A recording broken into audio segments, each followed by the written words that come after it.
Welcome to the Health Deli, your local stop for a fresh take on community health topics. Come on in, grab a number, and let the guys behind the counter, Mark, Ben, and Mike, tell you about today's specials. All right, welcome to the Health Deli. I'm your host today, Mark Young. I have with me today the whole gang. So I have Ben Pontefract. What up? And Mike Klepser. G'day. Yeah, so our topic. We have more on the gang, too. We got Andrew and Rylan. I'm sorry. We do have a microphone this time. Rylan. Yay, we get to participate. Woo! So say hello to the folks out there, which you already did.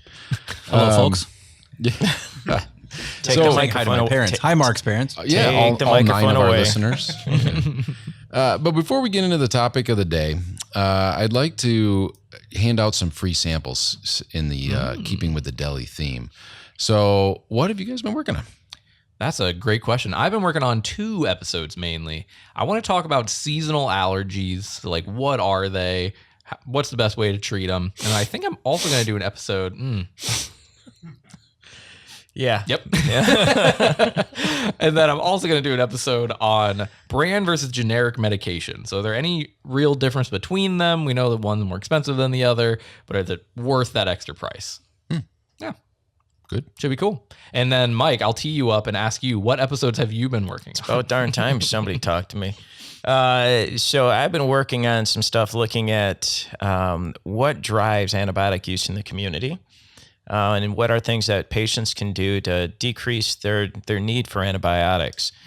Also, because you yahoos keep talking about drugs and money and all this other stuff, I did reach out to my brother, and we're going to have a pharmacoeconomics dude on the podcast. Nice. And he's going to tell us how to fix the American healthcare system.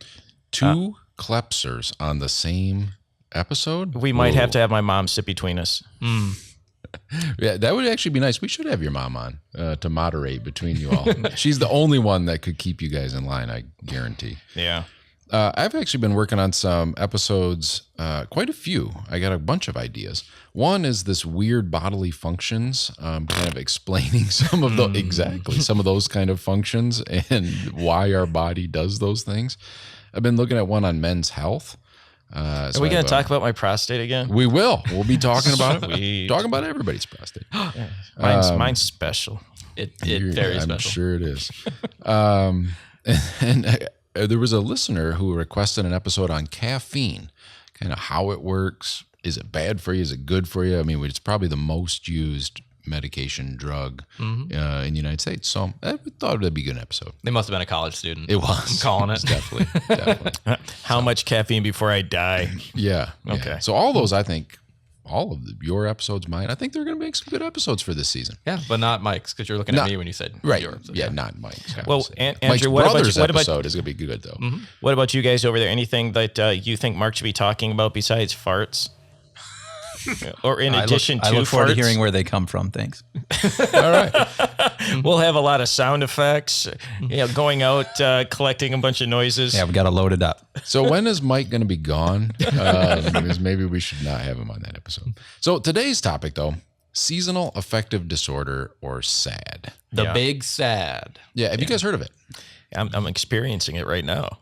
Actually, it's really nice out right now. I'm feeling good. I'm talking about being with you two. It makes me really sad. The season 3 affective disorder of the Health Deli. But to actually answer your question, Mark, yes, this is something that's incredibly common to talk about, I feel like, in younger generations. So my generation, for example, we talk about stuff like depression, anxiety, seasonal affective disorder all the time, which I think is different from older generations. My generation doesn't have emotions. Which it's probably right. That is the, what do you call it? The overarching thing is that younger generations of younger people do talk more about mental health, and our generation does not. Yeah. I mean, that's 100%, truthful. It's like when I was growing up, we didn't talk about emotions. You just sucked it up and did it. It's like, don't make excuses. Yeah, before we came on air, we were talking about a song about Like a Rock, and I was singing the Bob Seger song, which is all about just suppressing your emotions. Just deal with it. Like a rock. and I was talking about Party Like a Rock by the Shop Boys. Yeah, so which is a much better song. Much different, right? Well, at least from better. a mental health perspective, perhaps not a better song though overall. So seasonal affective disorder is a type of depression that's related to the changes in the seasons. And to part of the diagnosis is that it begins and ends at the same time every year. And typically, of course, associated with winter months, but not. So it's like when, the students come back to school. Is that when you get your seasonal affective disorder?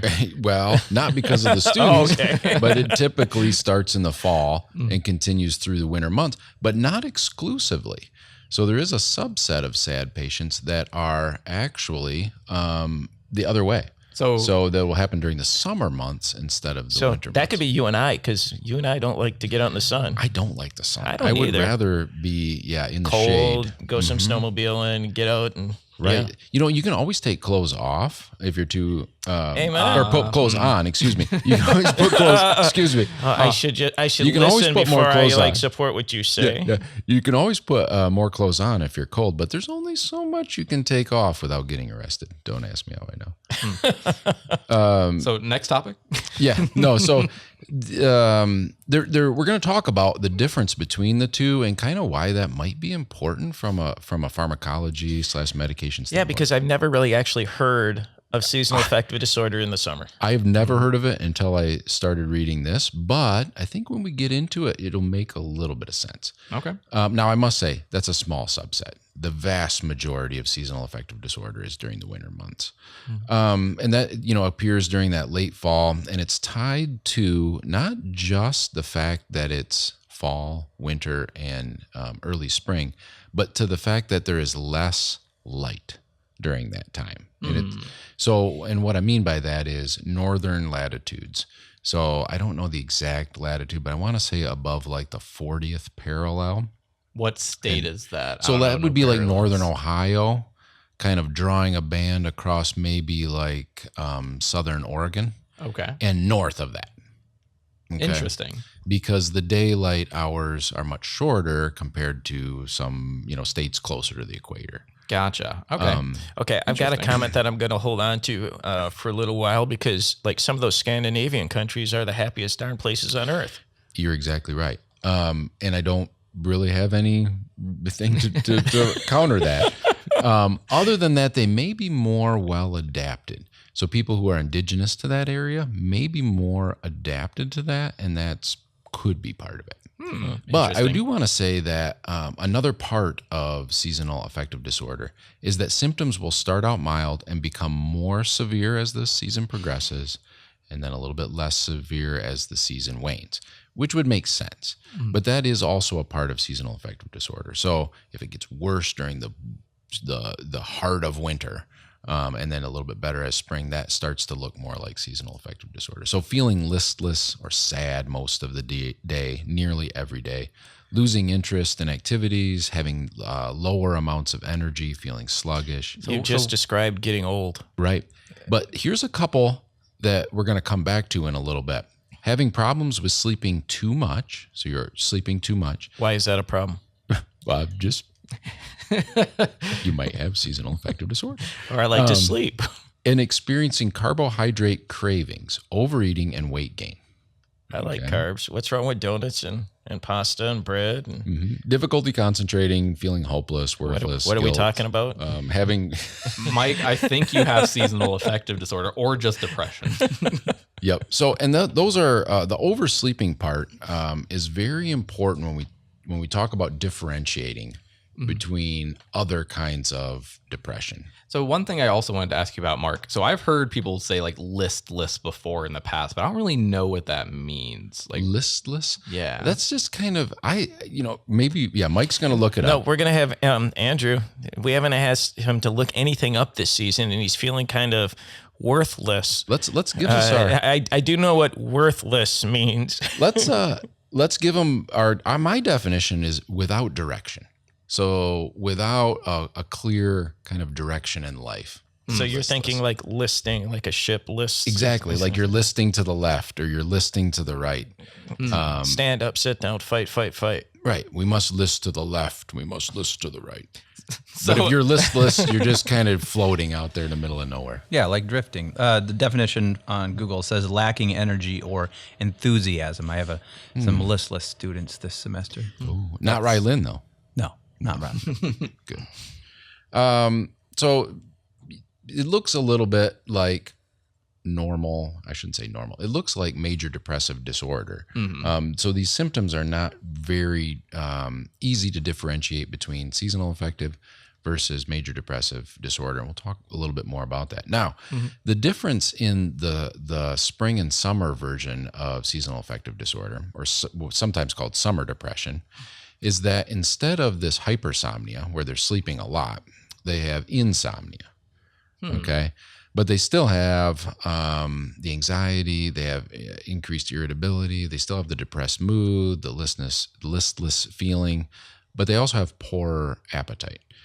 So a little bit more of a manic versus a kind of depressive, or a little bit more positive versus negative symptoms. By positive, you mean like activating symptoms versus like deactivating symptoms. Not like, yay, thumbs up symptoms. Right. Yeah, no, you're not feeling positive. But this just reminds me of that Lana Del Rey song. Anyone know what I'm talking about? I have no idea what that is. What the heck? What? No, just quit talking. It's called Summertime Sadness. Well, it's a thing. Yeah, so SAD differentiates itself from major depressive disorder, and then there's even a major depressive disorder diagnosis with seasonal pattern, which is also different than seasonal affective disorder. Okay, so that's more just you have depression all the time, and it just gets worse during some of these seasons? Exactly. So seasonal affective disorder, the idea is that you would not meet the definition of being depressed during those normally summer months. But then because of the seasoning of the changes, you fall all the way into that state where you would be considered depressed. Interesting. And that state would be Ohio. Ohio? That's where I came from. Only northern Ohio. No, all of Ohio makes me depressed. So when we talked about the hypersomnia, we talked about the carbohydrate craving. Now, I will say, if you get way into this, like I did when I was researching for this episode, there is some debate whether or not they truly are different. But the idea is that in major depressive disorder with a seasonal pattern, you would have more insomnia than hypersomnia, and you'd have a poorer appetite versus this carbohydrate craving. So it looks a little bit more like summertime seasonal affective disorder. Interesting. So they do look different from a symptoms standpoint. This just brings up one thing that I always think about with mental health, which is it's so hard to properly diagnose somebody, right? It's like, does your depression, is it year round or is it just in the winter months? Are you technically depressed or are you just feeling sad? Like anxiety is a similar kind of thing. Like there's such a hodgepodge of like, what does a person actually have, which is important to determine how do we treat them, right? Yeah, all of these symptoms look very similar. And a lot of times psychiatrists won't get caught up necessarily on the diagnosis. They'll focus on the treatment, and if that worked, then they'll kind of look back in time and say, well, it looked like it was seasonal affective disorder, or it looked like it was major depressive disorder. So interesting. I guess that makes sense. Yeah. So because the treatments are not incredibly different, except for one factor, which we'll get into. When we could use shock therapy? We don't really look at it. We don't really use that all that much anymore. But. If I remember way back, though, from learning about shock therapy, it's one of the most effective It's ways to very treat effective. depression. Yep, exactly. Yeah, and I think, unfortunately, though, there are some side effects associated with it. A lot of side effects. Yeah, I'm not advocating the use of shock therapy. Well, I think that we should do a placebo-controlled trial here. Then I'll hook both you guys up, and I will not hook myself up, and we'll see who's. Yeah, I wonder how they set up that trial. Let's hook up some electricity to Mike. Do you feel better? How about now? How about now? If I say yes, will you stop? Huh? Well, try it. Okay, yeah. You feel better? I'm not going to shock you anymore. It must work. We are not experts in electric shock therapy. The Health Deli does not recommend. Not at all. So moving on, there is actually a test or a questionnaire for seasonal affective disorder. So if some of our listeners are out there thinking like, maybe I am experiencing seasonal affective disorder, let me grab the test. But it's called the Seasonal Patterns Assessment Questionnaire. It's been out since I want to say the late 1970s. So it's been around a long time. Okay. Well, And not really that long. That's a long time, Mike. It's not. No, it's really not that long. That was before I was born. that's many Before Ben was decades before born, I was born. probably. So that But- feels old to us. Just Before Rylan, way before Rylan was. But this is different than the depression test, right? There's a different screening test for that. And there's right? many different, the PHQ-4, PHQ-9, geriatric depression scale. There's a ton of different scales for overall depression. This would it can be used in two ways. It can be used with someone who has tested positive for depression to see if they are a seasonal depressive disorder patient, or it can be used as a standalone test. There is a lot of debate about the validity of this test. I will say that, but it is routinely used in practice. So, I mean, number one question, is your depression seasonal? If so, what is your seasonal pattern? So, Well, isn't that kind of like biasing the whole darn thing? Because if you're trying to diagnose this, you just ask, "Do you have this?" kind of, and that's So that's it's one a of the one issues. question survey. No, there's a whole bunch of questions. I mean, what are they going to ask after that? So it actually asks about sleep length. In this seasonal pattern, do you have more sleep, less sleep? Is it a slight amount, moderate amount? Social activity, do you have more social activity, less social activity? It asks about mood, weight gain, appetite, energy level.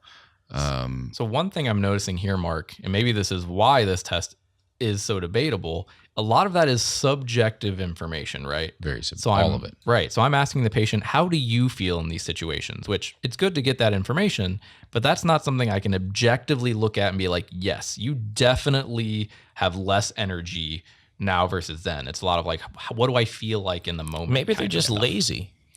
And see, maybe that's why I'm not good at this. Again, that empathy thing we talked about, I'm lacking. Yeah, it does It's sound oh, like yeah, maybe you'd be a good psychotherapist. Oh yeah, Nope, I feel like I have less energy in the winter. It's because you don't want to go out and shovel the driveway. Right. Get up off your butt, kids. And that's another reason why it's so difficult to distinguish seasonal affective versus major depressive disorder, because you have to ask questions like, well, does it happen seasonally? Well, yeah, it kind of does happen seasonally. Oh, okay. And then as you go down that wormhole. Yeah, and the other thing about depression, and I don't know if this is true about seasonal affective disorder, but that usually affects your memory too. Like you just aren't thinking about these unpleasant feelings you're having. So it's like, I don't know if I feel better in the summer because I feel terrible right now. Yeah. You know? I feel terrible right now. And that's why you don't remember the summer very much, Mike. I'm trying not to remember this episode. Yeah. But yeah, super interesting. Yeah. So from a kind of a neurotransmitter perspective, some of those causes of seasonal affective We're talking disorder. about stuff in our brain, like this, Right. the chemistry and the anatomy. Right. So we used, in my generation, we call it a chemical imbalance, right? And I don't know, do they still? They don't really use. I don't that know if they're term much allowed to anymore. say that anymore. Yeah, I don't think so. We usually Chemicals. talk about like serotonin and like that kind of stuff. And Right.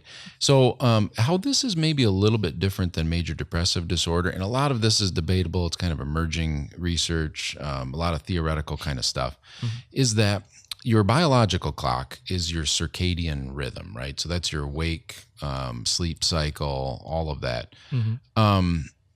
Is messed up during the winter because the days become shorter, the nights become longer, and it messes up your internal clock. Right. And that's because that oftentimes has to do with like the sunlight, right? Your body's exposure to sunlight. You're like, okay, I'm supposed to be awake at this period of time. And like, Right. And then, there's more nighttime hours. So your body kind of thinks it should be sleeping longer because there's more darkness, kind of like Mike's heart. Lots of darkness. It's Lots a of very darkness. exclusively, dark it's place. opaque. Right. So we see a drop in serotonin during this time, and that can affect mood. It can also affect wakefulness and sleeping. Reduced exposure to sunlight is a proven cause of the decreasing levels of serotonin. So So mine must be zero. Right. Well, and we'll get into that with treatment of seasonal affective disorder. And the other thing that is really interesting, at least to me, maybe I'm the only person, is that seasonal affective disorder appears as though there's also another component with melatonin. So we know melatonin affects our sleep cycle. Right. But it appears like it also has a part in seasonal affective disorder. Okay. It's starting to sound a lot like a big player in this is sleep and like how much your body thinks it needs to sleep versus it can sleep. I'm not an expert in this topic at all, but from what you're saying, it sounds like that's a big part. You're right. You're right. I want to explore that because I think you've hit the nail on the head a little bit. But before we get into that, let's take a minute and pause for the Healthy Minute. Love it. Let's pause for the Healthy Minute, brought to you by the winery at Young Farms. Today's Healthy Minute is get your travel vaccinations. Many of us travel abroad in the winter season to escape the cold. Traveling exposes you to different environments and health risks that may not be present in your home country. Diseases such as hepatitis A and B, typhoid, and yellow fever are more common outside the United States and are preventable through appropriate vaccinations, reducing the risk of illness during and after your travels. Visit the CDC's Travelers Health website or schedule a consultation with your healthcare provider well in advance of your journey to ensure that you are adequately vaccinated, allowing you to explore the world without the worry of contracting a vaccine-preventable illness. That was the Healthy Minute, brought to you by the winery at Young Farms in Mecosta, Michigan. Please visit www.thewineryatyoungfarms for more information. Now, back to the health. Boom, chicka, boom, healthy. Excellent as always, Mark. Thank you. No, it wasn't. He screwed up the end of that. The first time ever. I think you were a professional, and you just like. I wanted to say www.thehealthalley.com. Okay, well. Yeah, I hope the people from Young Farms don't get mad at me. I hope they don't drop us. They might. I always worry about it. So where were we? We were talking about... Yeah, we're talking about, who would potentially be at risk for seasonal affective disorder. So seasonal affective disorder is diagnosed more often in women than in men, and occurs more frequently in younger than older adults. But like with the data on these mental conditions, mental health disorders, a lot of times that's biased due to social norms. So men less likely to talk about our mental health. Same thing with older generations as we just talked about. Exactly. Nothing to talk about here. So I do think it's underdiagnosed overall.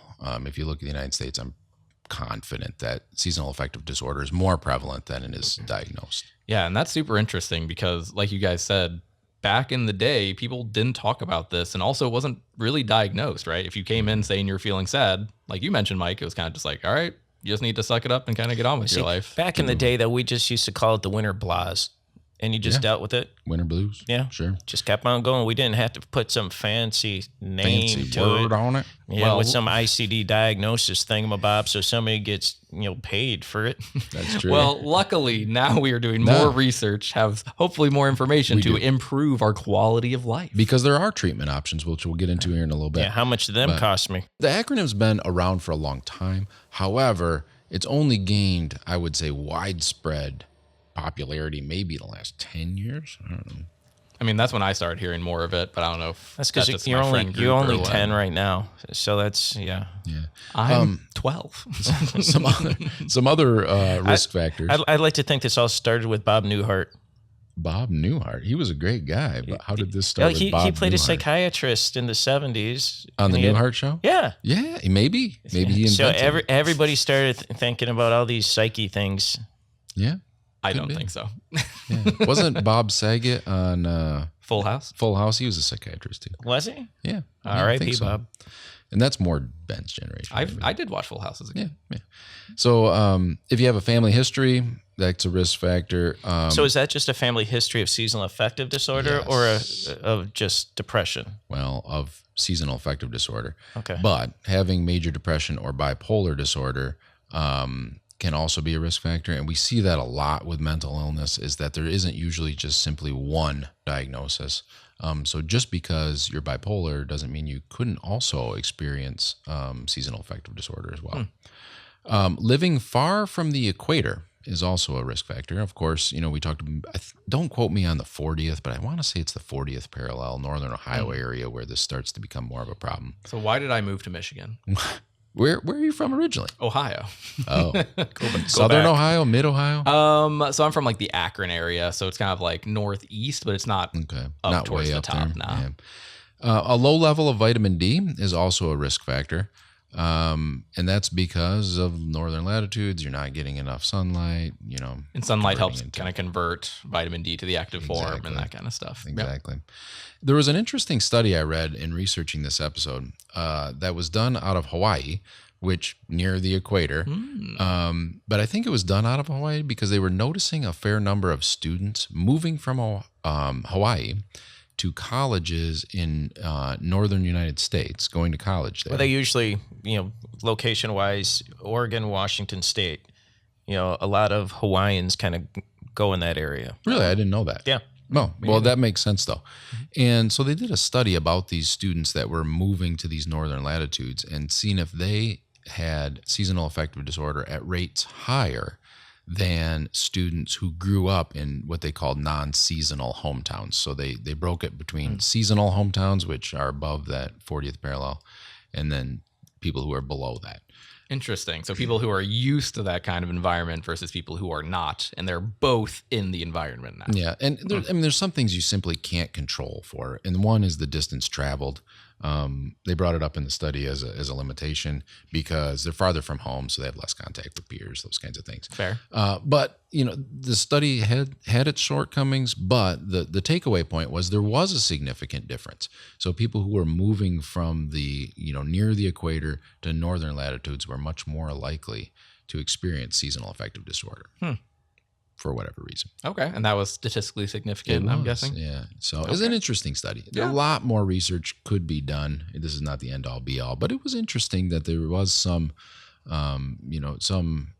causality associated there. So, Some correlation. Correlation is what I meant to say. Yep, Yeah. Yep, exactly. So treatment. Okay. We're in the United States, right? All we care about is the treatment. We don't care about what it is. Just treat it. However much it costs, No, just suck it up and deal with it. we got two sides of the spectrum. So the mainstay against which all other treatments are generally compared to in seasonal affective disorder is psychotherapy or talk therapy, where you talk with a psychiatrist or a counselor and work through your seasonal affective disorder in that regard. Most of the research is comparing whatever intervention that is against psychotherapy. It's kind of the gold standard. Okay. And so what kind of stuff are we talking about when you talk to that psychologist, psychiatrist? I didn't whoever really like look that? into it, but just deeper exploration of your feelings, deeper exploration and recognizing, validating your feelings. And then, of course, psychotherapy always has a non-pharmacologic or potentially pharmacologic component as well, maybe increasing exercise, maybe, writing down thoughts, maybe, creating action plans, things like that. Okay. So Cool. yeah, the one thing though that's most associated with seasonal affective disorder from a treatment perspective is light therapy. Have you guys ever heard of that? I've heard of it. I don't know that much about it. I know there's like fancy lamps that you use or something. Yes. So I let's do a little quiz. Do you think those lamps are FDA approved? No. 0% chance. 0. Yeah. So they are not. However, there is a lot of data to substantiate their effectiveness. So does it have to be like a specific kind of lamp then? I'm guessing Yes. the lights we have here at the Health Deli Studios are not. Probably not. And not only is it the type of lamp, it's also how you use the lamp.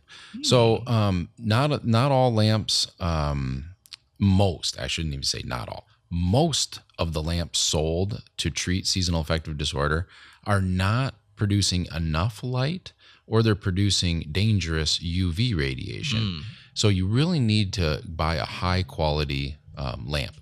And the what you should look for is 10,000 lux. Now, some lamps will put out less than that, like 7,500, 5,000 lux. The reason that 10,000 lux is important is because it can reduce the amount of time you have to spend in front of the lamp.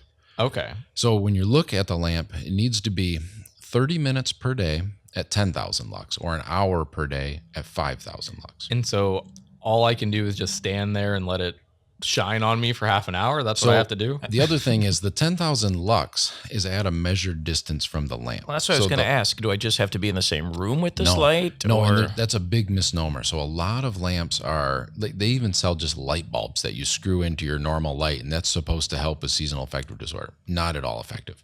So you need to be within that 10,000 lux zone, which is generally sometimes as little as 8 inches from the light. What? So you need to have your face squarely in front of the light for the 30 minutes, absorbing that light at 10,000 lux. So do they have like bigger lights? Yes. In that case, do I have to like not be wearing clothes? So No, like, no, so Do you need to put sunglasses on, or if you put the sunglasses on, would that diminish the effect? or you just have to close your eyes? when Great you're looking idea. at it? You can just close your eyes. And the reason is, another thing to look for with these lights is that they do not produce the harmful UV radiation. So if you see someone that says, hey, I've been, using light therapy and it's working great, and they have this amazing tan, they are using a light that emits UV radiation. That sounds scary. The high quality lights that people have success with emit essentially no UV radiation. So you don't have a sunburn with it. So I'm all of a sudden looking on Amazon, Yes. and I pulled up like a whole bunch of different lights. All of them say 15,000 lux, 10,000 lux, whatever. And they range in price from $20 to $170. So is expensive better? I'm not going to say expensive is always better. I'm not going to say that, but a high quality lamp will be at least $150. So from my research, you're spending at least $150. Good news is a lot of insurance companies, even though these are not FDA approved, will cover light therapy lamps. Huh, interesting. So if my house is too dark and I just need some new light fixtures, I can charge. Nope, not going to work. Okay. Now, another reason for that 10,000 lux in that 30 minutes, so 10,000 lux for 30 minutes every single day, is that it needs to be done. You need a high intensity amount of light at the right time. So it needs to be done before 8 a.m. and it needs to be timed roughly around the same time every single day. And what they've noticed with that is it kind of resets that sleep cycle. So the idea is that you are simulating dawn. Okay. And so do I have to do this for like a week, for the entirety of the season? The entirety of the season. And most people that experience benefit using light therapy will begin that preemptively. So when the seasons start to change, before they're experiencing symptoms, they will start their light therapy. Okay. I'm sorry, I have so many comments. That sounds so inconvenient. So I have to every morning wake up early, spend half an hour just standing in front of my lamp. I love the fact that he thinks 8 a.m. is early. Exactly. Jeez, this generation. That's not what I said. Does color temperature matter? No, actually, great question. Color temperature does not necessarily matter. Most of the lamps I looked at were in the 5,000 Kelvin range, which is like a white light. But I did actually read a study where they used a 3,500, which is more of like a warm light. They didn't notice any difference. Okay. Yeah, because we have different color temperatures in video production where indoor light is around 3,200 Kelvin and sunlight at full sun is about 5,600 Kelvin. Yeah, I read a recommendation from a psychiatrist for light therapy, and their recommendation is whatever is comfortable to you. The whiter, like higher Kelvin numbers may be off-putting to some people because it's more of a bright kind of intense. Yeah, it's kind of harsh. Right, like the sun. So what is my Kelvin? I mean, what is my aura? Your aura is about 2. Huh. It's better than I thought. What's the That's like Kelvin a of candle. a black hole? 0. So moving on though, so the phototherapy has been proven roughly equal to the effectiveness of psychotherapy. So it does potentially work. It doesn't work for everyone, but it does have some benefit. As far as medications, the only FDA-approved medication for seasonal affective disorder is bupropion XL. It's also approved for major depressive disorder. It's been proven effective. And again, not more effective than psychotherapy or phototherapy, but equal. So there hasn't been a study yet that offers superiority of any of these treatments. Okay. And so you said we can use bupropion, which is a common depression medication. Can I use some of those other depression medications like sertraline or whatever? Yeah, you're right in my brain right now. So I looked to see if there was any actual studies. So your gut is saying yes, right? Because they work similarly. Right. Why wouldn't they? The only one I could see that was actually studied was fluoxetine, and it did show non-inferiority to light therapy. So there is an idea that probably, selective serotonin reuptake inhibitors work. Okay, but the bupropion is one that has the most information. It's got the most information, and generally that's the go-to pharmacology for someone for seasonal affective disorder. Okay, so are there any other medications, or is that pretty much it? Those were the only two available in the United States. Now, this is where it gets a little bit interesting from a pharmacology standpoint. Okay. So there is a med in Europe right now. It's not yet available in the U.S. called aglomelatine. And it's a melatonin receptor agonist and serotonin receptor blocker. So it works on both serotonin and melatonin. Okay. And there hasn't been any approval to treat SAD yet, but there are tons of case reports of patients that have had remarkable success treating seasonal affective disorder with this medication. Now, with that said, much work has to be done. So I'm not claiming that this is a magic cure for seasonal affective disorder at all. But when you put all the pieces together, it does make a little bit of sense. So if it's affecting melatonin, it's affecting serotonin. For those people who have true seasonal affective disorders, it could be a viable option. And I know we didn't talk about this that much beforehand, but some people really have serious sequelae because of this, right? So it can be somewhat debilitating to folks. And so there is a need actually to do something about it. I mean, as serious as death. As serious as you possibly can be. So the rates of suicide in people experiencing seasonal affective disorder are higher than the normal population. So having effective treatments is going to be really key. And then, the one thing that, jumps to my mind then, are the different treatment modalities using the light along with an antidepressant. Do you get better effect? Not been really studied. So there really isn't a great clinical trial yet to say that, light therapy in addition to is better than one alone. A couple other treatment options. One, Mike's favorite, exercise. Not happening.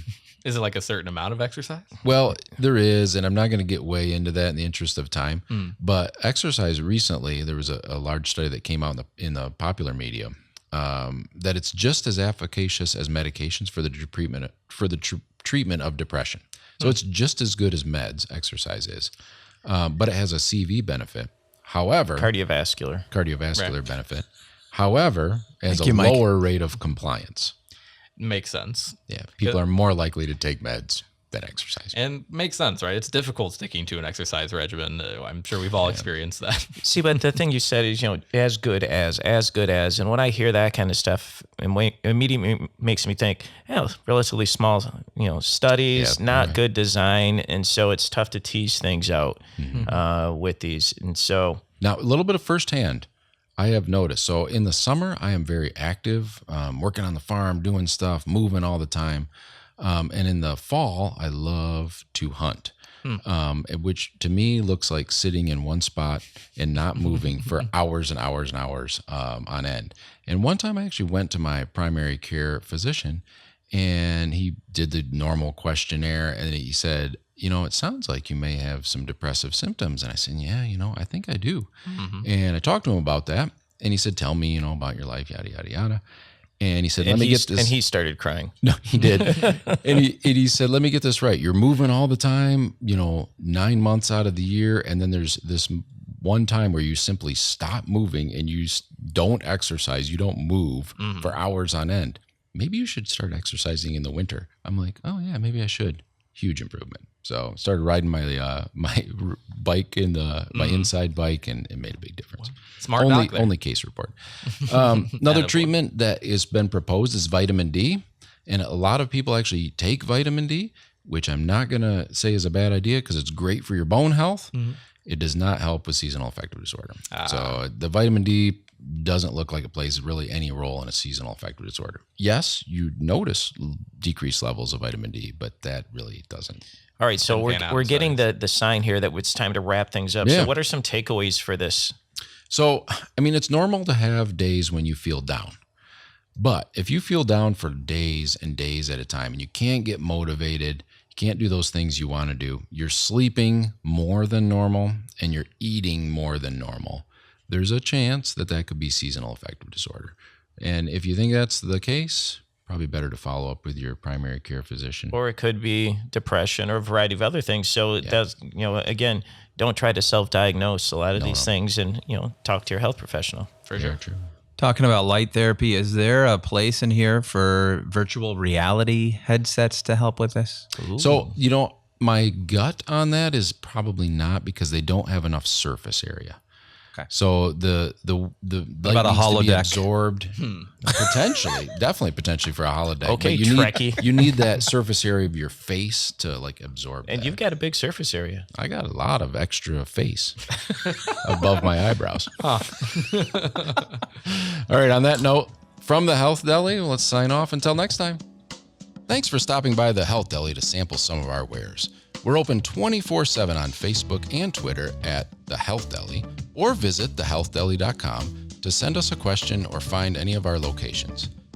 Please come again. We will be regularly stocking the shelves with fresh content and new wellness specials.